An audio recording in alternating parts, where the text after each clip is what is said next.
out this morning. I hope you've had time to go and get some coffee.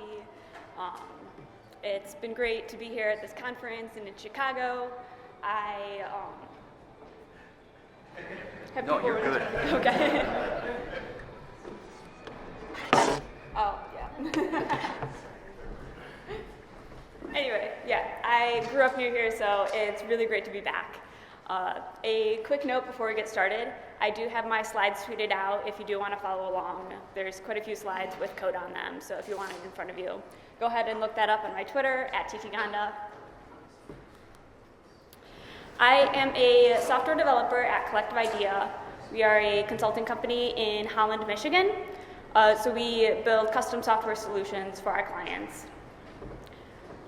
Becoming a software developer was a bit of a surprise for me. I thought I was going to be a dance teacher, so it's funny how things change. I'm still involved with dance. I take some classes, and I design lights for some shows, and I'm interested in the crossover between dance and technology. When I started getting into programming, one of the things that interested me the most was all the different programming languages and learning about them. When I was in college, my favorite computer science class was programming language design and implementation. So did I enjoy programming in Snowball? Not really. It's not my language of choice, but I did find it really interesting. And have I written in law code just for fun? I have. Languages in general have always fascinated me. I always wanted to be bilingual. I'm slowly learning French, but I've never had that immersion experience to really get it going for me. But I do have that immersion when I'm working with programming languages and when I'm coding. They fascinate me in the same way, languages and programming languages, so I'm able to satisfy my interest a lot that way. So when I found out about Kotlin, I was pretty excited. I didn't have much of an idea of what to expect going into it, but I came out rather impressed. And now I would take Kotlin over Java any day. So what is Kotlin? On their website, it's described as a statically typed programming language for the JVM, Android, and the browser. Let's dig in a little bit to what this means for us. It's statically typed, so we have the same type safety that we get in Java, and also the same autocomplete, because it's a statically typed language that can inform our IDE about what is possible. What makes it a bit different than Java is that the types can be inferred. So if something is, for example, clearly a string, you don't have to specify that it's a string. So in the first example here, it's in Java. We have to say string name equals the string Victoria. Where in the Kotlin example, we can just say val name equals Victoria. And it just knows that it's a string. Also, by using val, we get final added in. Null safety is also built into the type system. The nullable and non-null annotations can always get so far. With nullability built into the type system, we always know if and when something could be null, and the compiler forces us to check for it. This means we have a much lower risk for null pointer exceptions. It's one thing to run some code that you just wrote and get a null pointer exception and know exactly why it happened. But it's something else if you're in uncharted territory, you're working with an outside API, or if your user finds your null pointer. Those I would be happy to live without. Some other goodies that I enjoy about Kotlin are the boilerplate reduction and the functional language features. If you haven't heard, Kotlin is much more concise than Java, and it's compact in a good way. It's not terse the way other languages can be, making them sometimes unreadable. You'll see lots of examples of how Kotlin can be delightfully concise. Kotlin was also developed by JetBrains. If we use Android Studio, we use their products every day. We know we can trust them, and we know they're not going anywhere anytime soon. And then at an Android conference, we care that it's a language for the Java virtual machine. It makes it so that we can run Kotlin on our Android devices. Kotlin is also completely interoperable with Java. So we can easily call Kotlin from our Java code and Java from our Kotlin code, all within the same program. They both compile down to the same bytecode to run on the JVM, which brings us to the main point of this talk. Because Kotlin compiles down to bytecode, we can decompile it into Java. The Android Studio plugin has a really easy way to do this, and I'll show you how to do that towards the end. I started decompiling Kotlin a bit out of curiosity, and I found out that it was a lot of fun, and I also learned a bunch of things. I started kind of turning it into a guessing game as well, where before I would decompile some Kotlin, I would guess what the Java would be and see if I was right. I was introduced to decompiling Kotlin through this blog post by Piotr about Kotlin delegation. And if you're interested in reading it, I have the link tweeted out. From reading it, I was excited about delegation, but I was possibly more excited about decompiling some Kotlin. I'll show you his copy printer example in a bit, but first I want to cover some other basics.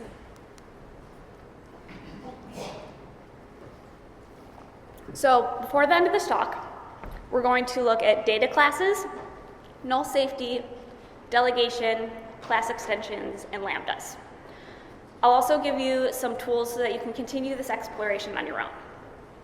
A quick note before I show you any code samples, I removed all of the imports and metadata so that it's easier to read and it fits better on slides.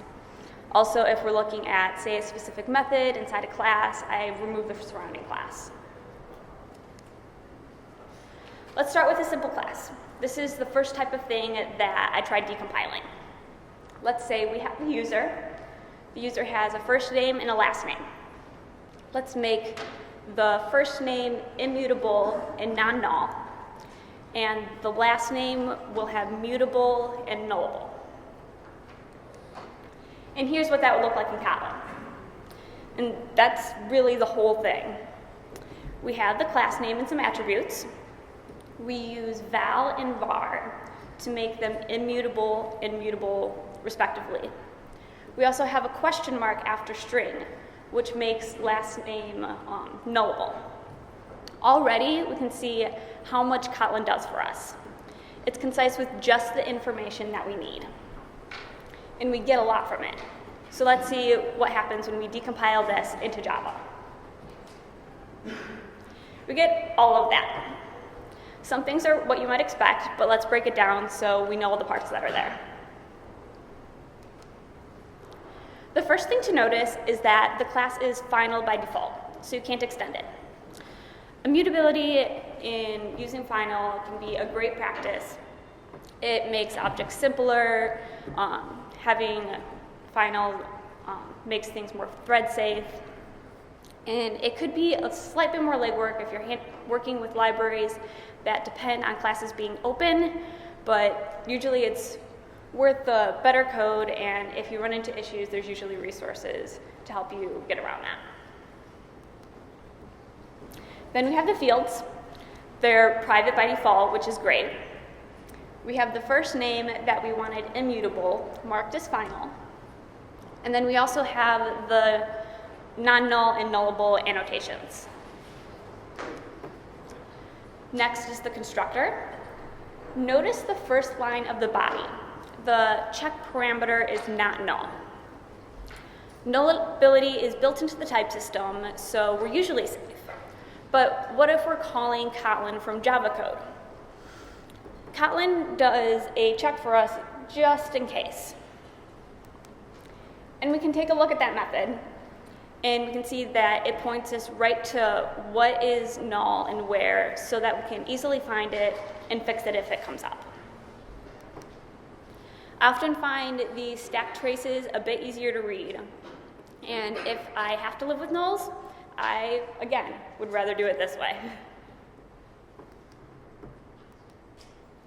On top of that, we have our getters and setters. Not having to write these makes it so that we have much less code service to worry about. Notice that it reflects the immutability. There's no setter for first name. Then we also have our nullable and non-null annotations. You'll continue to see these everywhere helping us out. That's great, but we can get even more from it by making it a data class. We do that by just adding the keyword data to the beginning of the class declaration. So just the one word. So are you ready for this? We get all of that. We have everything that we had before, plus some new stuff. So we'll just go over the things that were added. We have components for each of the attributes, first name and last name. This is used for destructuring class declarations. So we could easily break down the user into its different parts, first name and last name. And then we have our copy method. Copy can be really useful when you're working with immutable objects. You'll also notice that for copy that there is a synthetic bridge method. This gets into how the JVM handles classes and end of classes and stuff, and I won't go too deep into that. I'll tweet out some resources if you're interested in learning more about it. Then we have toString, which clearly prints out all the values. It's simple and really helpful. And then we have hash code. How it calculates hash code is a bit less interesting, but what's great is that it gets it right. Sometimes it can be really hard if you're trying to implement hash code on your own. It's something it's easy enough to get wrong. And then we don't have to worry about equals either. We get that for free, and it compares all the attributes for us. So we got all of that from just 4 lines of code. And those 4 lines could also really be 1. And I really love that. One more thing before moving on. We can also declare default values. Here we're saying if a value is not provided for first name, just default to the string Victoria. We can pair default values with named parameters as sort of a substitute for builders. Here's an example. We're clearly creating an object with just the attributes that we care about. Notice that we left first name off. We can exclude any of the variables with a default value or that is nullable. We were using Lombok for our getters and our setters and our builders, which was kind of annoying, but by using Kotlin, we were able to completely eliminate that. Cool. So we've seen how Kotlin can reduce some of our data class boilerplate, but what about null safety? That's one of the biggest things we hear when Kotlin is talked about. We saw how it checks parameters already, but what about the force null checks that I talked about? And what are our options for checking those? We notate that something is nullable with a question mark. So that's the question mark after string. If there's a question mark, it's nullable. If not, you're safe. It can't be null. It's kind of similar to Swift's optional if you're familiar with that. You don't have to check, or if you don't check a nullable variable for null before calling something on it, you'll get a compiler error. You can't even compile it. If it could be null, you have to check. That's what's happening here. Maybe string is nullable, but we're not checking for null before we call length on it, so there's a compiler error. So we're not going to try to decompile this one. Instead, we'll look at this one. This uses the safe call operator. And that's the question mark after maybe string before .length. With this, it performs the call if the variable is not null and returns null otherwise. And it's so much nicer and cleaner than wrapping a whole bunch of things in an if not null block. So this is the one we'll decompile. And here's the result, except that doesn't quite make sense because I don't see any null safety there. There's no checks, and if maybe string is null, that that would clearly crash. This is where I was reminded of all of the work that the compiler does for us. So let's see what happens if the value is null. Will we get that crash? What will be different?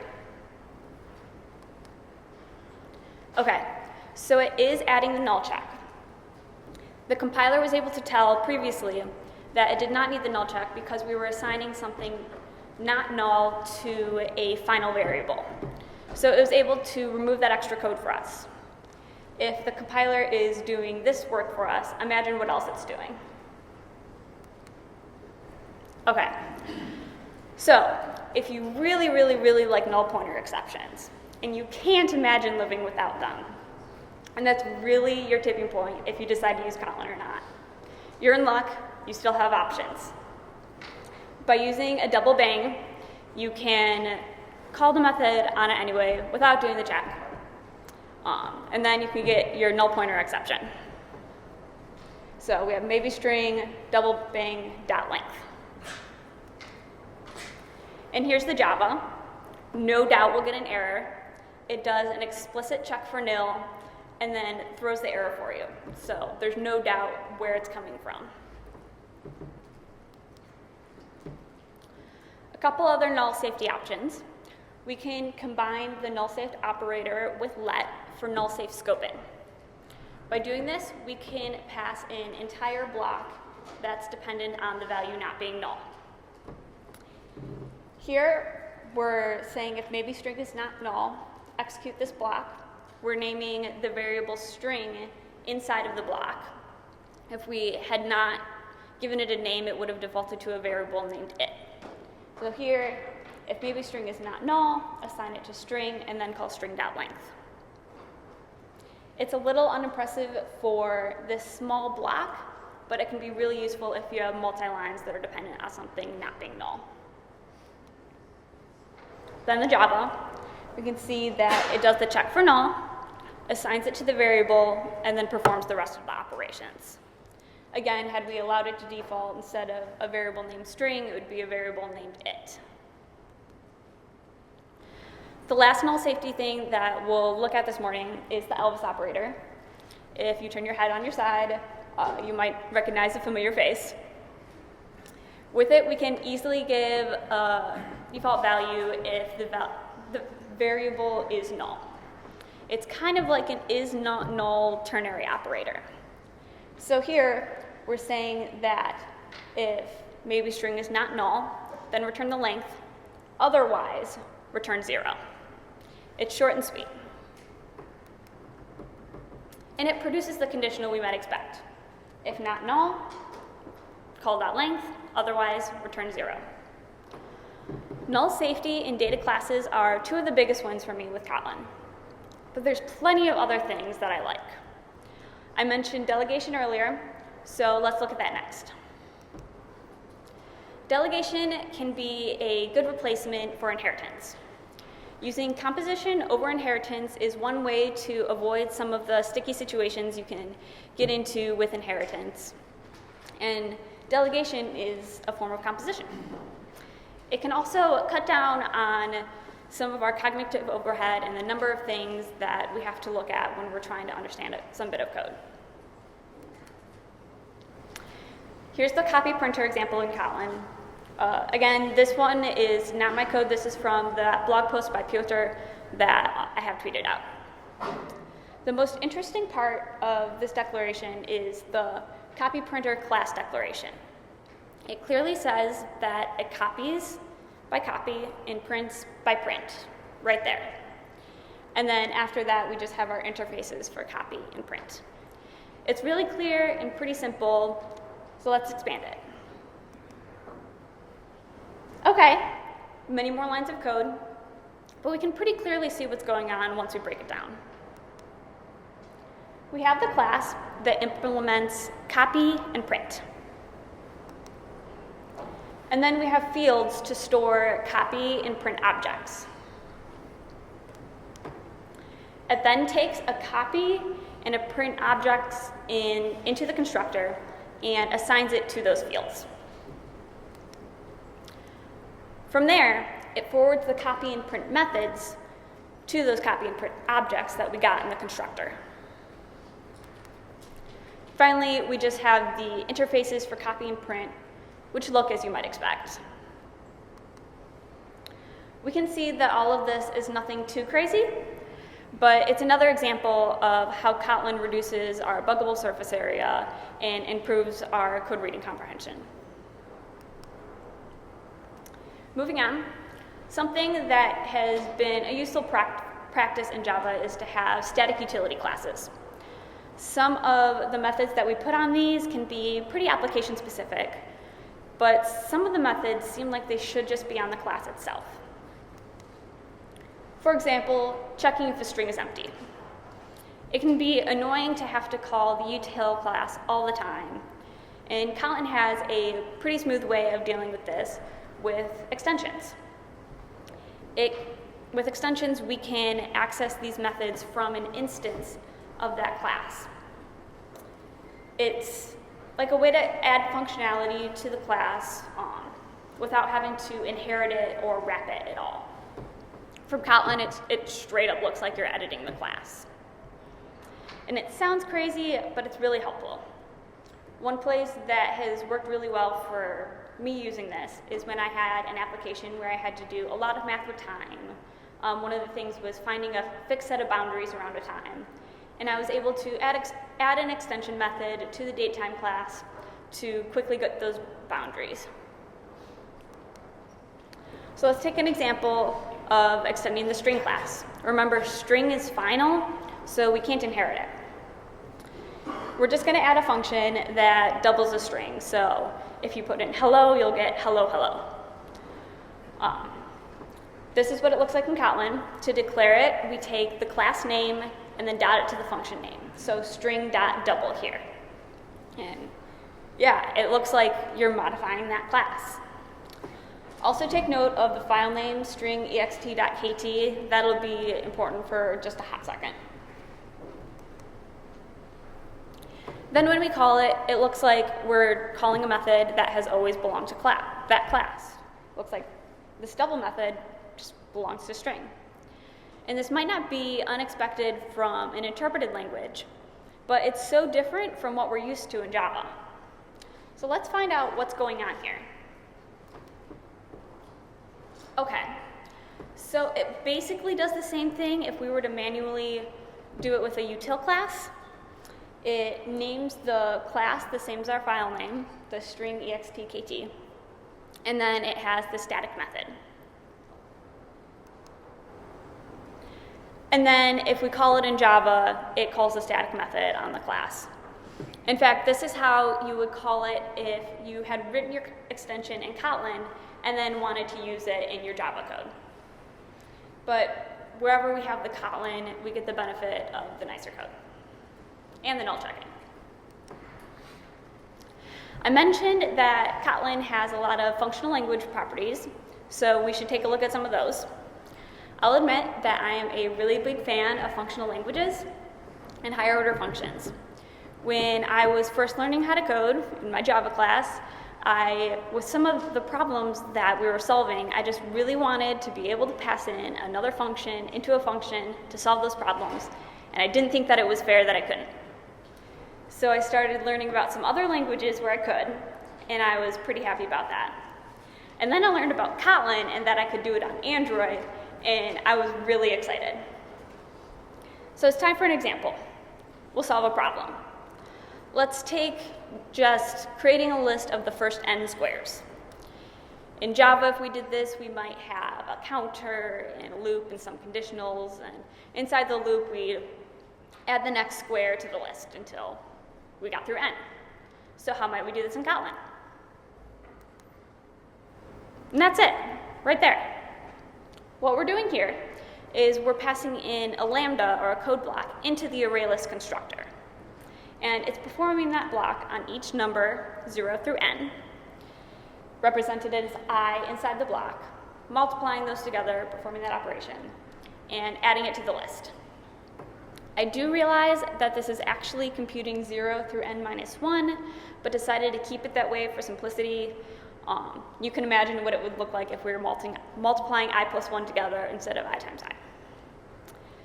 We saw a small code block being passed in for let, and that was pretty straightforward. So what will this one look like?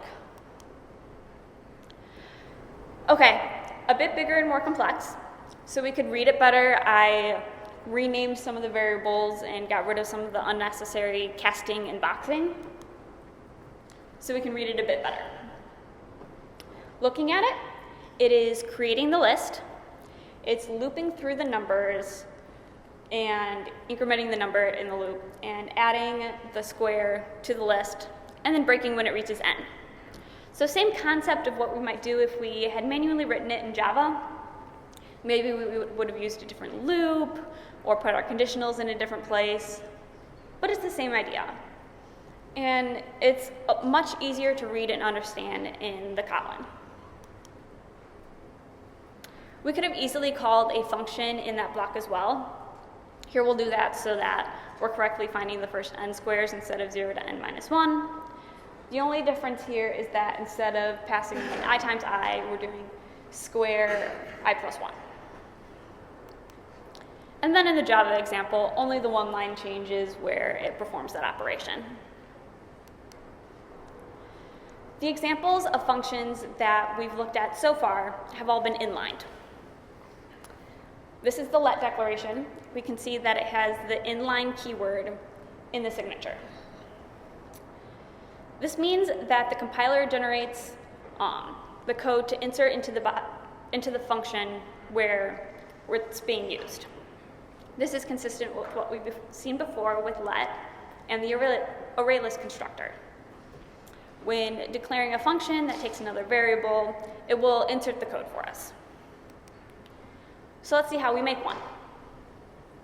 We'll do this with a function that takes a string and then an operation to perform on the string.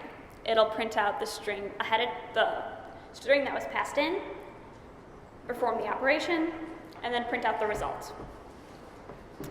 To declare that we want to pass in another function, we put the input in parentheses, so that's string, and then an arrow, and then the return type. We're also including the inline keyword in our declaration because we want to see what it is to make an inline function. And then inside the body, we print out the string that's passed in. We perform the operation by calling the function just like any other function or method, and then we print the result. We see that the function takes a string and a function1 object as parameters, and this is the Java. Here's the interface for function1. The 1 corresponds to the number of parameters, and it has one method, invoke. The first thing inside the body of the function is to check that the parameters are not null. We've seen that before. Then we're concatenating the string to print out. And then's the interesting part. We call invoke on the function that was passed in, which makes sense after looking at the interface. To finish off, we concatenate our result string and print that out. So now we have our method. Let's try calling it. There are a few ways to call it depending on the information needed and partly on preference too. We'll start with a bit more verbose example just so that we can understand all the different parts of it. I'll show you some of the other ways in a little bit. You'll kind of recognize it from what we've done before. The lambda that's passed in is contained in curly braces. Then we have the name of our input variable, whatever we want it to be named in this case. We're naming it string. And then the operation to be performed after the arrow. Like I said, there's other ways of doing this, but I'll show those to you later. Okay, so it looks like we pretty much just copied and pasted the code, which is kind of what happened. We have our start string, we concatenate it and print it out. Then the operation is performed, string plus world, and then the result is concatenated and printed out. So that's inline functions. They can be useful for some performance optimizations because if you're calling it a bunch of times, it would create a new function object each time. You usually don't need to create inline functions, but it's handy to know if you do need to. A quick detour before we look at the non-inline version. Some other ways we could have called this method. The top one is what we've did before. The second one, I mentioned that if you don't declare what you want to name the variable, it's going to default to a variable named it. So that's the second example. And the third one, if a lambda is the last parameter of a function, you can put it outside of the parentheses. Final thing, let's see what it looks like when we don't have a function that's inlined. The only thing that has changed here is I removed that inline keyword. And this is what it looks like now. And it's kind of funky. It has null.instance. I've done most of my investigation with command clicking, but that did not work for this. This one, I had to take my shot at trying to read bytecode. And I never thought a day would come when I would voluntarily look at bytecode and kind of enjoy it, but it happened. And with my limited knowledge of how things work, I think I figured out what was going on. Here's just a section of that bytecode. I'm not going to make you try to read through it. I wrote up some pseudocode for you, but just so you can kind of see what we had. So here we go. It's creating a class that extends lambda and implements function 1. As we might expect, it implements the function or method invoke.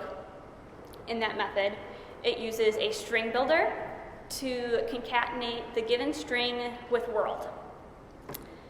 Then it stores the result wherever it puts return values. The other thing that I saw is that you might expect as well is that there was a static instance so that we could get an instance of this class. And those seem to be all the relevant parts that I could catch. So why in the Java instance was called on null, I'm not exactly sure. If someone else understands JVM and bytecode a bit more than me, I'd be happy to hear what you have to say about it. So we've looked at data classes, null safety, delegation, class extensions, and lambdas. But there's still so many more things that we could look at. There's companion objects and smart casting. There's so many more collection functions. There's other control flow structures and operator overloading. And then named parameters are also really cool to look at. Before we go, I want to show you how you can find the decompiler so that you can keep discovering things on your own. Beforehand, you need to make sure you have the Kotlin plugin installed and the dependency added. Assuming you have that set up and a Kotlin file that you want to decompile, you can go to Menu, Tools, Kotlin, Show Kotlin Bytecode, or you can Command-Shift-A, search for the action, Show Kotlin Bytecode. On the view you get from that, there's a button that says Decompile. You just click that, and then you get your Java file with the decompiled Kotlin. And from there, you can continue this investigation on your own. And I'd be really happy to hear about the different things that you find. I know that I had a ton of fun discovering different things. Since I showed you how to go one way, I should probably show you the other way as well. In the plugin, there's also a really easy way to convert Java into Kotlin. To do this, you go to the Java file you want to convert, go code, convert to Java file from Kotlin file, or you can search the action again and search convert Java file to Kotlin file. And that's it. It's converted. Really easy. If you do this, there's probably a few things that you could optimize, but if you do nothing else, watch out for those double bangs, because that's where you're going to get your null pointer exceptions. And I'm assuming that's one of the things that you're trying to avoid if you're switching to Kotlin. This has been really nice for slowly converting over projects that are previously in Java. And because it's completely interoperable, we can just do a file or two at a time instead of trying to convert the entire project at once, which can be a really big task. After spending quite a bit of time with Kotlin and then working in Java, Java can feel like a long construction detour. I can still get to where I'm going, but it takes longer and it's annoying. I find that I program much faster in Kotlin. There's a lot less work that I have to do. It just does a lot for you. And interestingly enough, I think it's working at making me a better programmer. With some of the focuses of Kotlin, I've noticed that I'm more focused on some of those good programming practices and patterns. For example, I can more quickly recognize a map implementation, and I'm more aware of needing to check if something is null. It's been really neat to see, and I encourage you all to give it a try and see how it goes. And that's all that I have for you today. If you want to continue this conversation, I'll be around for the rest of the day. You can also find me on Twitter. And I do still have a few stickers left, so even if you want to just come say hey and get a sticker, you can do that too. And thank you all for coming this morning.